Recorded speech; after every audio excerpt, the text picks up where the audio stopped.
नमस्कार। आज के इस वीडियो में आप सभी को करवाने वाला हूं मैं रेलवे ग्रुप डी एग्जाम 2025 के लिए इंपॉर्टेंट क्वेश्चन। जैसा कि आप सभी को पता है, रेलवे ग्रुप डी का एग्जाम 2 फरवरी से लेकर 10 फरवरी तक होने वाला है। तो जिन भी बच्चों का एग्जाम 2 फरवरी से लेकर 10 फरवरी तक है, इस वीडियो को लास्ट तक देख लेना। अगर मेरे भाई आपने इस वीडियो को लास्ट तक देख लिया तो मैं गारंटी देता हूं कि रीजनिंग में एक भी क्वेश्चन आप लोगों का बाहर नहीं जाएगा। बस शर्त यह है कि इस वीडियो को आपको लास्ट तक देखना पड़ेगा। तो आइए शुरू करते हैं क्लास को बिना किसी देरी के। एक बार मेरे भाई सभी स्टूडेंट अपनी अपनी एग्जाम डेट कमेंट कर दो एक बार, ठीक है। अपनी अपनी एग्जाम डेट कमेंट कर दो, उसके बाद में हम इस क्लास को शुरू कर देंगे, ठीक है। तो आइए, सवाल तुम्हारे सामने है। अगर किसी खास कोड में ALMIRAH को इस तरीके से लिखा जाता है तो किस शब्द को DNRWLUA लिखा जाएगा। अगर तुम इस सवाल को ध्यान से देखोगे, जिनकी रीजनिंग ठीक ठाक है, अच्छे लेवल पर जिन्होंने प्रैक्टिस की है, उनको पता लग रहा होगा कि यह सवाल उल्टा है। क्योंकि अब से पहले हम जो सवाल पढ़ते थे वो किस तरीके से पढ़ते थे कि एक खास कोड भाषा में इस शब्द को इस तरीके से लिखा गया है, तो बता दो इसको किस तरीके से लिखा जाएगा। इस तरीके से पढ़ते थे। लेकिन इसमें क्या दिया हुआ है, इसमें बोला है कि किस शब्द को, यानी कि आंसर पहले दिया हुआ है, क्वेश्चन पूछा है किस शब्द को, ठीक है। आंसर पहले है, क्वेश्चन तुमसे पूछा है। तो अगर सवाल उल्टा है तो हम भी उल्टा कर देते हैं, कोई दिक्कत नहीं है। तो ध्यान से देखो मेरे भाई, अब उल्टा कैसे करेंगे, ध्यान से देखो।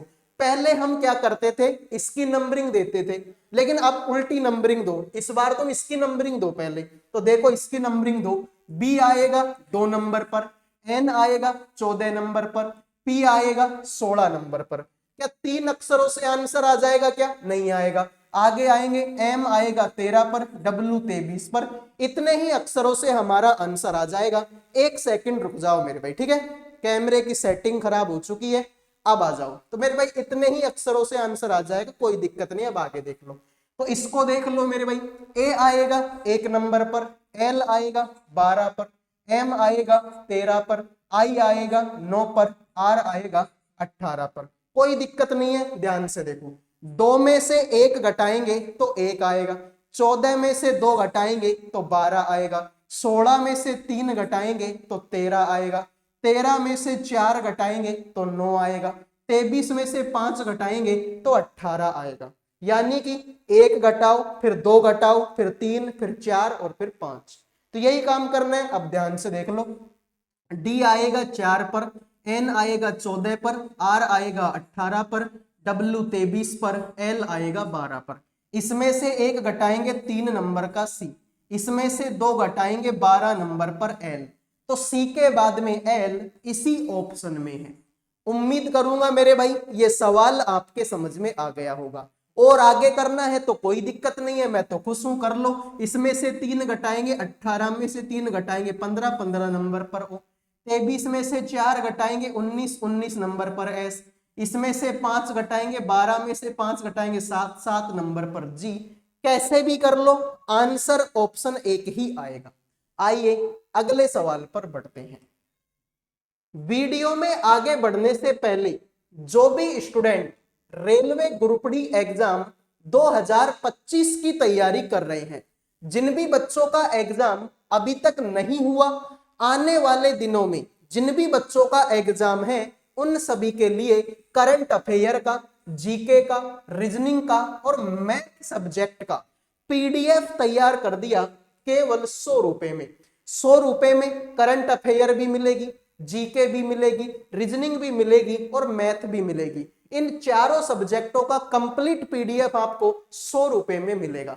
अगर कोई बच्चा ध्यान से मन लगाकर इस पीडीएफ को पढ़ लेता है तो उसका सिलेक्शन पक्का है। क्योंकि मेरे भाई पीडीएफ में जैसे क्वेश्चन है वैसे ही क्वेश्चन आप लोगों की एग्जाम में देखने को मिलेंगे। तो मात्र 100 रुपए का पीडीएफ है। जिन भी बच्चों को चाहिए इन नंबरों पे व्हाट्सएप मैसेज करके केवल और केवल 100 रुपए में आप चारों सब्जेक्टों का पीडीएफ ले सकते हो। ठीक है, तो जिनको चाहिए नंबर तुम्हारे सामने है, अपना मोबाइल उठाओ और व्हाट्सएप पे मैसेज कर दो। आइए अगले सवाल पर बढ़ते हैं।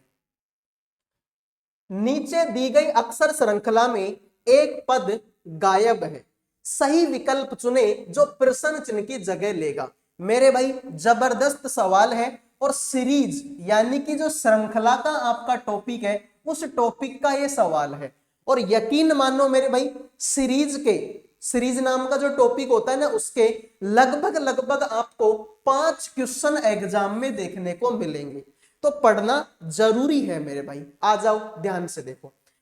ई आएगा 5 नंबर पर, जी आएगा 7 नंबर पर, जे आएगा 10 नंबर पर, ओ आएगा 15 नंबर पर। कुछ समझ में आया? 5 में 2 जोड़ेंगे 7, 7 में 3 जोड़ेंगे 10, 10 में 5 जोड़ेंगे 15। मेरे भाई 2 भी एक अभाज्य संख्या है, 3 भी अभाज्य संख्या है और 5 भी अभाज्य संख्या है। 5 के बाद में 6, लेकिन 6 में तो सर 2 का भाग जाता है, तो 6 को छोड़ दो। 7 देख लो भाई, 7 में तो किसी का भी भाग नहीं जाता। ठीक है, तो 15 में 7 जोड़ेंगे तो 22 होगा। 22 नंबर पर वी आता है और वी इसी ऑप्शन में है। तो जिन्होंने डी आंसर दे दिया है उनका सही हो गया, बाकी सभी का ये सवाल गलत हो चुका है। उम्मीद करूंगा ये सवाल भी आपके समझ में आ गया होगा। ये लो मेरे भाई कथन और निष्कर्ष का। ठीक है मेरे भाई, कथन और निष्कर्ष का देखो, मैंने तुमको कोडिंग डिकोडिंग का सवाल करवा दिया। ठीक है, कोडिंग डिकोडिंग का सवाल करवा दिया तो शुरू में, फिर सीरीज का क्वेश्चन करवा दिया। अब कथन निष्कर्ष का देखो, आ जाओ। तुमसे बोला मेरे भाई कथन तुम्हारे सामने है, सभी टेलीविजन रेडियो है, जितने भी टेलीविजन है ना वो रेडियो है। तो देख लो मेरे भाई, जितने भी टेलीविजन हैं वो सारे के सारे क्या हैं? वो सारे के सारे रेडियो हैं। कुछ रेडियो ट्रांजिस्टर हैं, कुछ रेडियो ऐसे हैं जो कि ट्रांजिस्टर हैं। अब सवाल को देखो, तुमसे बोला सभी रेडियो टेलीविजन है क्या? भाई जितने भी रेडियो हैं वो सारे के सारे टेलीविजन है क्या? सर ये तो उल्टा दे दिया, हमसे तो बोला था कि सभी टेलीविजन रेडियो है। भाई टेलीविजन रेडियो है और तुमसे क्या पूछ रहा है कि सभी रेडियो टेलीविजन है। ये तो उल्टा हो गया ना मेरे भाई। अरे इसके अंदर तो टेलीविजन है, इसका मतलब सर ये तो गलत हो गया। कुछ टेलीविजन ट्रांजिस्टर है क्या? मेरे भाई ये टेलीविजन रहा और ये ट्रांजिस्टर, ठीक है, ये टेलीविजन रहा और ये ट्रांजिस्टर रहा, इनके बीच में तो कोई संबंध नहीं है, मुझे तो नहीं दिखाई दे रहा, इसका मतलब ये भी गलत है। तो मेरे भाई न तो निष्कर्ष 1 और न ही निष्कर्ष 2 कोई सा भी हमारा अनुसरण नहीं करता। जिन्होंने डी आंसर दे दिया उनके मजे हो गए, बाकी सभी का सवाल गलत हो चुका है। आओ भाई अगले सवाल पर बढ़ते हैं।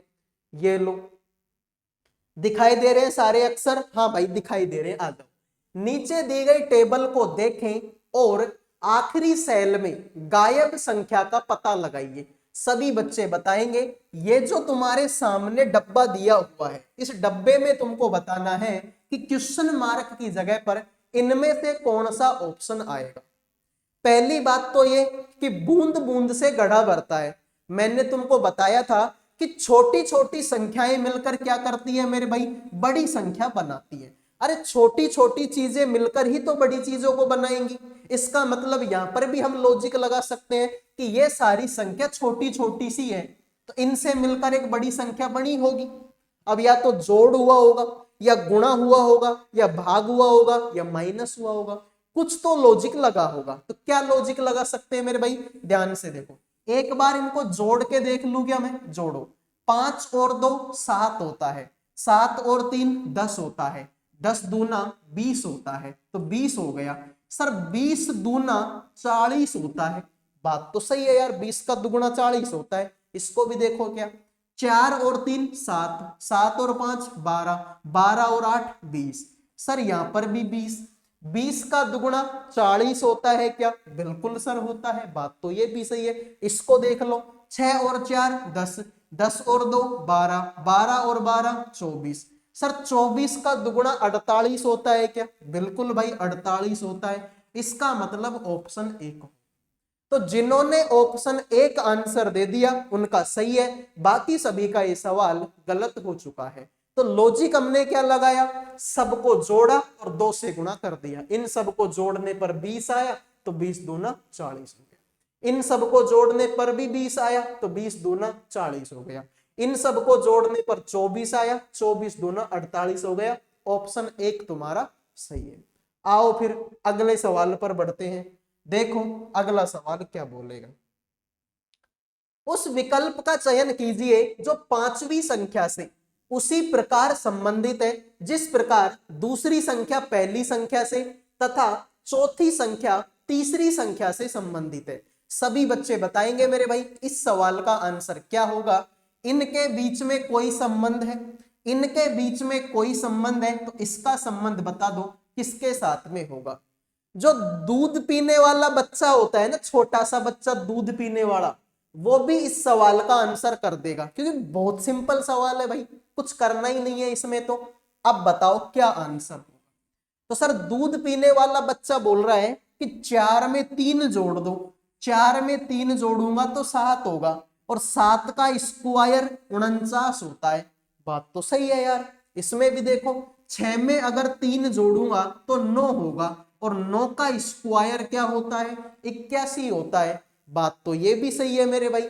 फिर यहां पर भी देख लो 8 में 3 जोड़ूंगा तो 11 होता है, और 11 का स्क्वायर सर 121 होता है। बात तो ये भी सही है। तो जिन्होंने डी आंसर दे दिया है उनका सही हो गया, बाकी सभी का ये सवाल गलत हो चुका है। उम्मीद करूंगा मेरे भाई ये सवाल आपके समझ में आ गया होगा। कुछ नहीं करना था, +3 करो और स्क्वायर कर दो, आंसर हमारे कदमों में पड़ा। अगले सवाल को देखते हैं, ठीक है भाई। टाइम नहीं है, फटाफट से सवालों को करेंगे। कुछ बच्चे ये सोचेंगे कि मास्टर सिर्फ पढ़ाई पढ़ा रहा है, ना शायरी बोलता है ना कोई चुटकुला बोलता है, ठीक है भाई। तो मेरा काम शायरी और चुटकुले बोलने का नहीं है। जानता तो हूं मैं शायरी बोलना, लेकिन फिलहाल के लिए पढ़ाई जरूरी है तो पढ़ाई कर लेते हैं। जब कभी मौका लगेगा तो शायरी भी बोलेंगे, ठीक है भाई। जब मौका लगेगा तो शायरी भी बोलेंगे। अभी टाइम पढ़ने का है तो एक बार हम पढ़ लेते हैं। तुमसे बोला है कि P का मतलब प्लस है, Q का मतलब भाग है, R का मतलब माइनस और S का मतलब गुणा। देखो भाई शायरी की बात करते ही कैमरा रूस गया, ठीक है भाई। ये कैमरा बड़ा रंगीला है, ठीक है, रंगीला है भाई, ठीक है। इसको शायरी नहीं मिली तो ये रूस गया बेचारा, ठीक है। इसको देखते हैं। देखो तुमसे बोला कि P का मतलब प्लस, Q का मतलब भाग, R का माइनस और S का गुणा है, तो इनमें से कौन सा समीकरण सही होगा।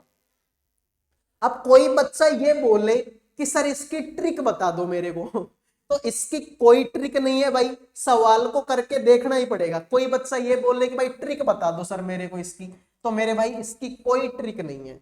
हाँ तुम ये लॉजिक एक लगा सकते हो, ठीक है भाई, ये लॉजिक एक लगा सकते हो कि जैसे कि Q का मतलब भाग है, यहां पर क्या बोला, Q का मतलब भाग है, तो यहां पर Q दिया हुआ है, इसकी जगह पर अगर मैं भाग लगाऊंगा तो सर 16 में 5 का भाग जाता ही नहीं है। अरे 16 में 5 का भाग जाता है क्या सर, 16 में तो 5 का भाग नहीं जाता। इसका मतलब ये आंसर तो तुम्हारा गलत है, इसको तो देखो ही मत। अगले वाले पे चले तो यहां पर मेरे भाई मैं क्यों लगा दूं, देखो जैसे मान लो यहां पर मैं क्यों लगा दूं, क्यों की जगह पर भाग लगा दूं, तो 4 में 3 का भाग जाता ही नहीं है, इसका मतलब ये ऑप्शन भी नहीं हो सकता। सेम हाल यहां पर है, 4 में 3 का भाग जाएगा ही नहीं, मतलब ये ऑप्शन भी गलत है। इसमें लगा के चेक करूं क्या मैं, हाँ सर चेक कर लो।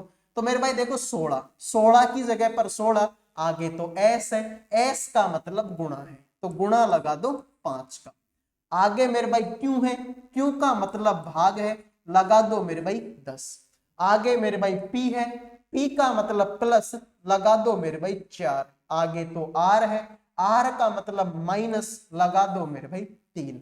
तो देखो मेरे भाई कैसे करेंगे, 16 पंजो 80, और 80 में 10 का भाग देंगे, 80 में 10 का भाग देंगे, प्लस में 4 में से 3 घटेगा तो 1 बचेगा, 0 से 0 कटेगी, 8 और 1 कितना हो जाएगा 9।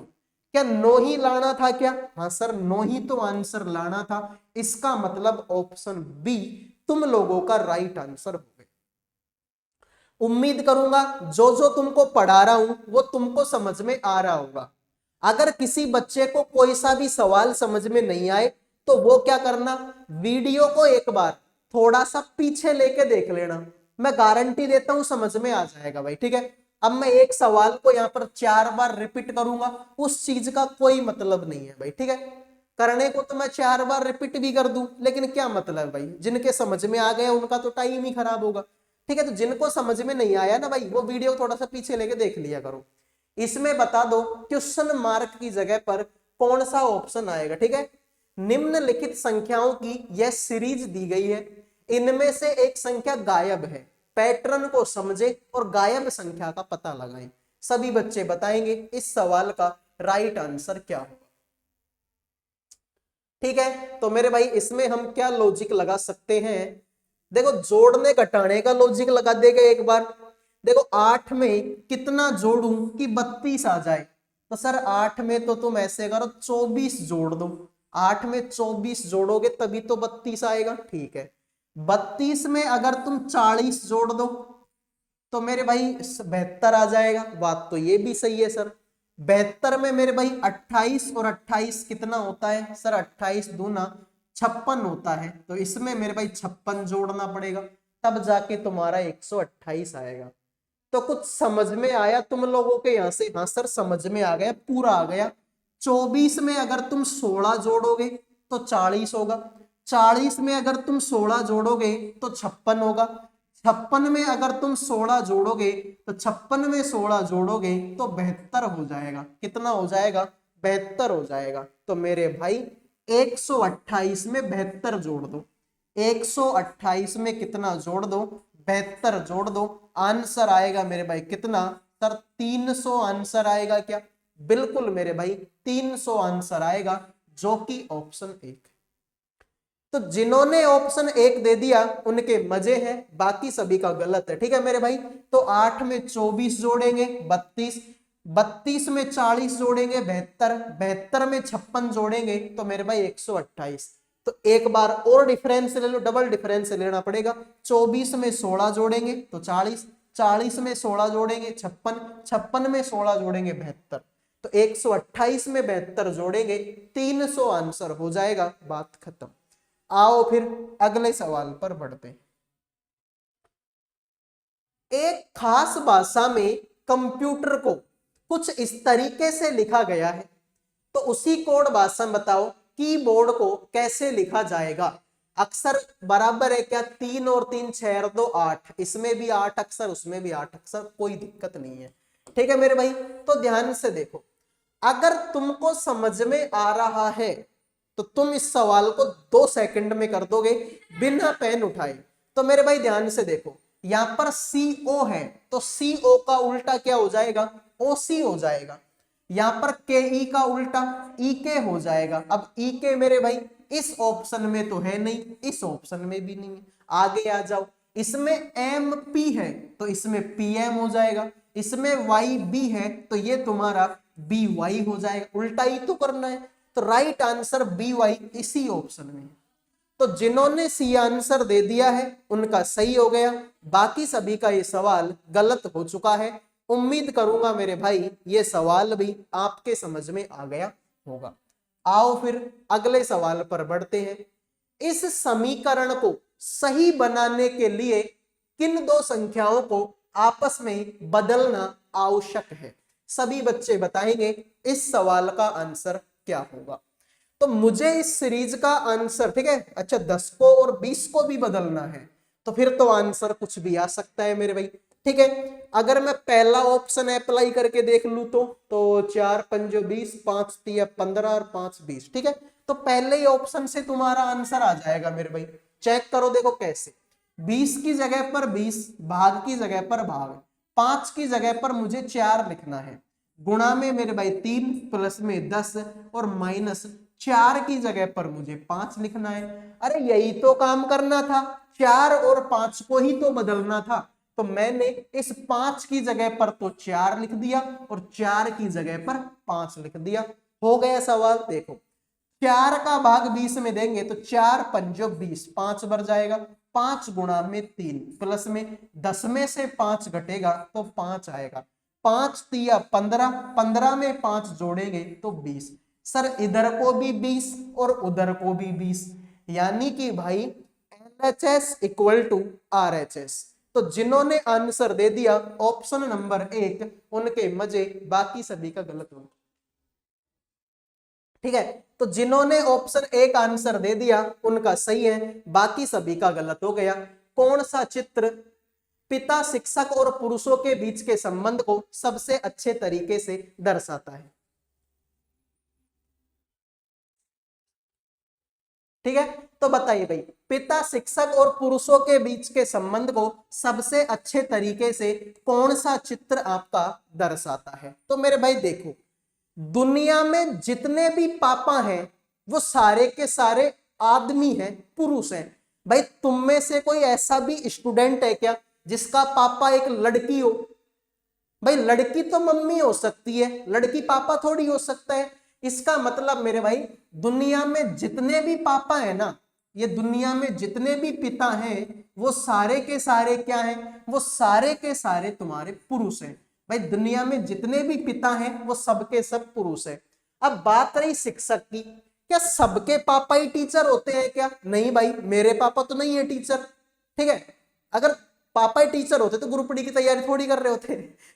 ठीक है, तो दुनिया में सबके पापा टीचर नहीं होते, किसी किसी के पापा टीचर होते हैं। क्या दुनिया के सारे पुरुष टीचर होते हैं क्या? भाई कोई कोई पुरुष टीचर होते, सब थोड़ी होते हैं टीचर। इसका मतलब मेरे भाई मैं इसको ऐसे बना सकता हूं कि कुछ पापा ऐसे होते हैं जो कि क्या होते हैं? टीचर होते हैं, शिक्षक होते हैं। और कुछ पुरुष भी ऐसे होते हैं जो कि शिक्षक होते हैं, सबके सब तो नहीं होते। इसका मतलब जिन्होंने आंसर दे दिया ऑप्शन नंबर 1 उनके मजे हो गए, बाकी सभी का ये सवाल भी गलत हो चुका है। आओ फिर अगले सवाल पर। ठीक है भाई, देखिए नीचे दिए गए लेटर सीक्वेंस में हर ग्रुप एक खास पैटर्न को फॉलो करता है। उस लेटर ग्रुप को पहचाने जो सीक्वेंस में अगला आना चाहिए। बड़ा ही सिंपल सवाल है ये, और एक ही अक्षर से आंसर आ जाएगा हम लोगों को। ठीक है, कैसे आएगा वो तुम देख लो भाई। देखिए जेड आएगा 26 नंबर पर, तो डब्ल्यू आएगा 23 नंबर पर, टी आएगा 20 नंबर पर, क्यू आएगा 17 नंबर पर। जिन बच्चों को प्रैक्टिस करनी है ना, प्रैक्टिस, वो क्या किया करो, सवाल को देखा करो और थोड़ी देर के लिए वीडियो को रोक दिया करो, फिर खुद आंसर निकाला करो, उसके बाद में मिला लिया करो कि तुम्हारा आंसर सही है या फिर गलत है। ठीक है मेरे भाई, तो ध्यान से देखिए 26 में से 3 घटाऊंगा तो 23 आएगा, 23 में से 3 घटाऊंगा तो 20 आएगा, 20 में से 3 घटाऊंगा तो 17 आएगा, 17 में से 3 घटाऊंगा तो 14 आएगा। और 14 नंबर पर तो सबको पता है क्या आएगा, एन आएगा। तो जिन्होंने सी आंसर दे दिया उनका सही है, बाकी सभी का गलत होगा। ठीक है भाई, अरे एन सिर्फ और सिर्फ इसी ऑप्शन में है और कहीं पर है ही नहीं। इसमें तो एम है, इसमें तो ओ है, इसमें एम है। तो इसीलिए मैंने बोला था एक ही अक्षर से तुम लोगों का आंसर आ जाएगा। अगले सवाल को चेक करो मेरे भाई। देखिए दिए गए प्रश्न चित्र की मिरर इमेज क्या है जब मिरर को प्रश्न चित्र के दाईं ओर रखा जाता है जैसा कि चित्र में दिखाया गया है। मेरे भाई, मेरे दोस्त, मेरे सखा, मेरे बंधु, इसका मेरे भाई आपको क्या निकालना है, दर्पण प्रतिबिंब बताना है। तो सभी बच्चे बताएंगे दर्पण प्रतिबिंब क्या होगा। तो सर घड़ी तो जैसे है वैसी रहेगी, या घड़ी तो जैसी है वैसी रहेगी, चेंज होंगी क्या, सिर्फ इनकी सुई। तो ध्यान से देखो, अगर तुमको ध्यान से देख रहे होंगे तो तुमको दिखाई दे रहा होगा कि नीचे वाली सुई मोटी है और ऊपर वाली सुई पतली है। ध्यान गया तुम्हारा इस चीज पे? नहीं गया तो अब ध्यान दो कि नीचे वाली सुई तो क्या है, मोटी है, और ऊपर वाली सुई पतली है। यानी ऊपर की सुई पतली होनी चाहिए, जबकि यहां पर मैं क्या देख रहा हूं, ऊपर की सुई तो मोटी है। और वैसे भी मेरे भाई जैसा डायग्राम यहां पर है वैसा का वैसा ही यहां पर दिया हुआ है। अगर वैसा ही बनाना है तो फिर दर्पण में देखने का फायदा क्या हुआ? इसका मतलब सर ये तो गलत हो गया। इसमें अगर तुम देखोगे मेरे भाई, इसमें अगर तुम देखोगे तो तुमको दिखाई देगा कि इसमें मोटी सुई ऊपर है, जबकि यहां पर तो मोटी सुई नीचे लटक रही है। इसका मतलब सर ये भी क्या हो गया? गलत हो गया। फिर अगर तुम ध्यान से देखोगे तो इसमें अगर ये इधर को देख रही है तो दर्पण में ये किधर को देखेगी? इधर को देखेगी। इधर को देखेगी, ठीक है। इसमें ये इधर को देख रहा है तो इसमें ये फिर इधर को देखेगा, ठीक है भाई। और ऐसे तो मेरे भाई इसी में देख रहा है। अरे सीधी सी बात है, इसमें ये सुई इधर को आ रही है तो दर्पण में देखेंगे तो इधर को जाएगी, और इधर को तो इसी में जा रही है, इसमें तो नीचे की तरफ आ रही है, मतलब ये गलत हो गया। तो जिन्होंने बी आंसर दे दिया है उनका सही है, बाकी सभी का ये सवाल गलत हो चुका है। आओ फिर हवेली पे, ठीक है। अगले सवाल पर बढ़ते हैं। देखो, उस विकल्प का चयन कीजिए जो पांचवी संख्या से उसी प्रकार संबंधित है जिस प्रकार दूसरी संख्या पहली से, चौथी संख्या तीसरी संख्या से संबंधित है। तो मेरे भाई सभी बच्चे बताएंगे इस सवाल का आंसर क्या होगा। 3 का संबंध 30 से, 4 का संबंध 64 से, तो 5 का संबंध बताओ किसके साथ में। तो तुमको क्लियर दिखाई दे रहा होगा ये सवाल कि इस सवाल का आंसर क्या है। 1 सेकंड में लॉजिक समझ में आ गया होगा कि सवाल का आंसर क्या होगा। मेरे भाई 3 का क्यूब कितना होता है? सर 3 का क्यूब 27 होता है, 4 का क्यूब 64 होता है, और 5 का क्यूब 125 होता है। पता है ना ये चीज, नॉर्मल है मेरे भाई, ठीक है। तो 27 में अगर मैं इसी 3 को जोड़ दूं तो ये 30 हो जाएगा। 64 में अगर इसी 4 को जोड़ दूं तो 68 हो जाएगा। 125 में इसी 5 को जोड़ दूं तो आंसर 130 हो जाएगा। है क्या ऑप्शन में? बिल्कुल है।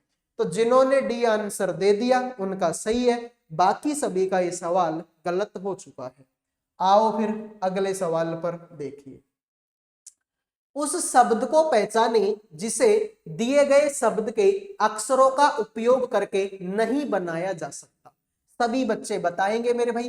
तुम्हारे सामने ये शब्द दिया हुआ, यानी इसमें कुछ अक्षर लिखे हुए हैं जैसे कि PROCRA, इस तरीके शब्द लिखे हुए हैं। तो इनका प्रयोग करके इनमें से कौन सा अक्षर नहीं बनाया जा सकता? 1 सेकंड का सवाल है। मैंने जैसे ही ऑप्शनों को देखा मेरा आंसर आ गया। सर मेरी निगाह गई सबसे पहले किसके ऊपर? इस डी के ऊपर। इसमें तो डी लिखा हुआ है, क्या इस पूरी स्पेलिंग में कहीं पर तुमको डी दिखाई दे रहा है क्या? सर पूरी स्पेलिंग पढ़ ली, डी नहीं मिला मेरे को कहीं पर। इसका मतलब राइट आंसर यही है। अरे जब डी है ही नहीं तो बनेगा कैसे? तो जिन्होंने बी आंसर दे दिया उनका सही है, बाकी सभी का गलत हो चुका है। उम्मीद करूंगा मेरे भाई ये क्लास आपको पसंद आई होगी। पसंद आई है तो वीडियो को लाइक कर दो, चैनल को सब्सक्राइब कर दो। अगले वीडियो में मिलेंगे। जय हिंद, जय भारत।